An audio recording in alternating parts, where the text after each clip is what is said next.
We know how opposites work. Hot and cold, and up and down, and large and small.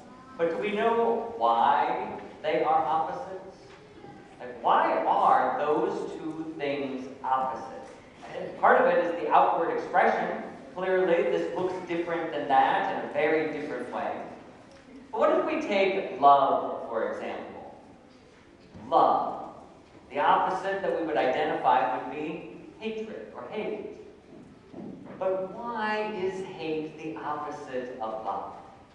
What's at the root of hatred? What's at the root of that expression that is so not loving? I think if we start to bore down into that and explore that a little bit, we find that it's not hatred that really sits in the heart. What we find sitting in the heart is fear. Fear motivates the opposite of love. Because love, perfect charity, is that free gift of ourselves to another and the free reception of another into ourselves. And for that to happen, there has to be a certain vulnerability, a certain openness. Like, I'm willing to open myself up in order to give the gift of myself, in order to let the gift of another come into me. That freedom that is created, that safety that is created, allows the vulnerability to happen, and it allows love to happen. When we're in a situation where we're unable to open up ourselves, when I'm afraid, when we're afraid, what do? We close things up, we lock the doors, we pull the shades, we pretend we're not home, we put on a mask. Fear closes everything up and does not then allow for the gift of ourselves. And it doesn't allow for the gift of another to be received. The only way that love can happen is if it's in a place of safety and security, when vulnerability can happen, when there is no fear. Let's take, for example, the situation that Elijah the prophet finds himself in today. Elijah is hungry and thirsty. And so he calls out to this widow, "Please give me a cup of water." And so she goes to get it. And as she's going, "Please, I'm hungry. Can I have a little cake, something to eat?" And she stops and she says, "No. No, I cannot feed you in your hunger. I cannot give you what you're asking for." Why? Because she hates him? No. It's not because of hatred. It's because of fear. I fear that if I feed you, I won't have anything left for my son. I'm afraid that if I spend what we have on you, we're going to be empty and die. She is unable to express charity. She's unable to express love because she is afraid. And Elijah recognizes that. He doesn't say, "Oh, how horrid you are, you hateful woman." Instead, he says, "Do not be afraid. Do not be afraid. If you open your heart up in this act of charity, the Lord's love will flow through you, and the Lord's love is going to sustain you." And indeed, those three lived together and ate together for the next year. She experienced a relationship, she experienced a friendship, she experienced love with a person that she did not know she even had or possessed or was possible. When she was able to overcome that fear, she was able to experience true love. As Jesus sits by the temple, he watches all of these people putting their gifts into the temple treasury. And they're doing it in a showing way, ostentatiously. And he noted that watching all of these people who are very wealthy put their large gifts into the treasury, they were doing so not because they truly loved or because it was a true act of charity. They were giving from their excess, and the scripture says they were very proud of it. They were very proud to make these big gifts. It was almost a show. They did it perhaps because they were empty inside. They did it perhaps because they were yearning for love and relationship and couldn't attain that.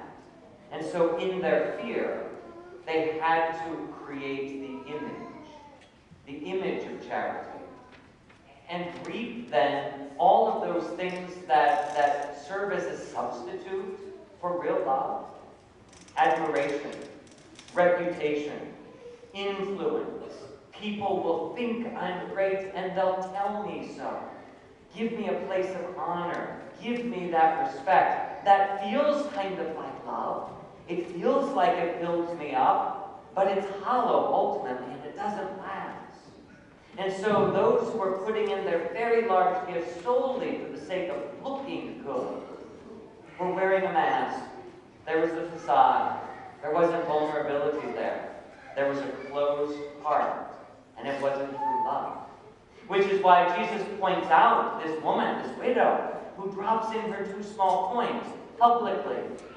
Notice she is unashamed that she only has a simple and poor offering. She's unashamed to stand before everyone and drop in 2 pennies, because that's what she has, and that's who she is. And she is not ashamed of who she is. She's not ashamed of her life situation. She's not ashamed of that. There is no fear. And because there was no fear, she had a freedom that those other people did not. She was able to love. And she was able to know the love of God in return. And she was able to live in that freedom, that liberality, that love. That's why Jesus pointed her out and called her blessed.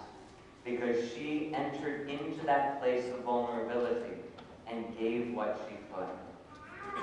I suppose it begs the question then for us to examine our own lives. On the one hand, what is it that keeps our own hearts sometimes from opening up? What is it that keeps us from being vulnerable in our relationships? Do we fear being picked on? Do we fear being bullied? Do we fear being laughed at? Do we fear that someone will take advantage? Do we fear just uncomfortable and weird if we do that?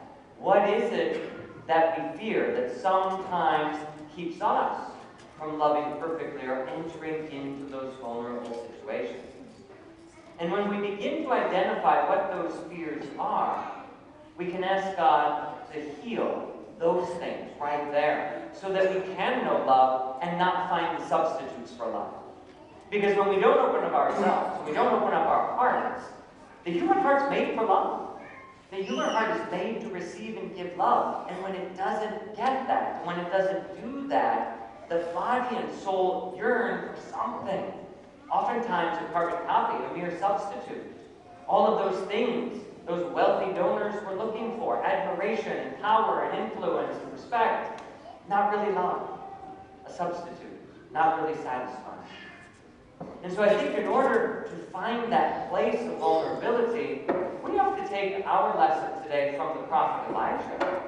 Are we willing to offer the invitation? Are we willing to create the safe space for each other so that we can nurture an openness in our relationship? Am I willing to go into that space and invite someone to open up? I don't know if we always do that so well. I don't know if we always call upon the gifts and the talents of others. It's hard to ask sometimes. I remember as a kid, 6th grade, we had won a History Day competition and were going to nationals to compete, but we had to raise money to go to Washington, D.C. for that. So we had raffle tickets to sell. And my mom wasn't going to buy them all, so I had to go door to door in the neighborhood and ring the bells, knock on the doors, and ask people to buy raffle tickets. And I just remember the number of no's. That no after no after no after no. And after a while, it's hard to ring another doorbell. It's hard to knock on another door. And unfortunately, I think that's can be a Christian mindset in a number of Christian communities as well. That we hesitate to ask because sometimes there are many no's. It's not uncommon that in most parishes, 20% of the folks are the ones doing 80% of the work, and everyone else is just there for the ride. We all are gifted. We all have something. And we don't have to be ashamed if it's not great. Even the little that we each have is valuable and helpful in doing the work of ministry, in doing the work of Jesus Christ. None of us should be ashamed. But we have to create that place that makes it safe for us to open up and ask. Recognize each other's giftedness. You are so gifted in this. Could you help in that way? You possess this know-how. Can I count on you for that? You have these resources. Can you put them at the service of something greater? We don't have to fear. We can love more freely and offer that invitation. Sometimes it's easier just to say, you know what, I'll do it myself. I'll take care of it myself and not actually ask. And we do each other a disservice because we need to be given the opportunity to give. We need to be given the opportunity to open up. It's what we're made for. The widow was able to open up when Elijah invited her to give more. We each can look into our own lives and our own hearts and ask God, what gift has been given to me? What gift has been given to my neighbors? And how can I stir that out of them? How can I create that safe space where we feel comfortable opening up and giving who we are to one another and to God to accomplish His work? Opposites we know well. Hot and cold, tall, short, large, small. I don't think you and I, hopefully, wrestle with a whole lot of hatred. But I know every one of us wrestle with some kind of fear. Let's help each other create the safe space so the fear doesn't close us up. Let's turn that opposite into active love.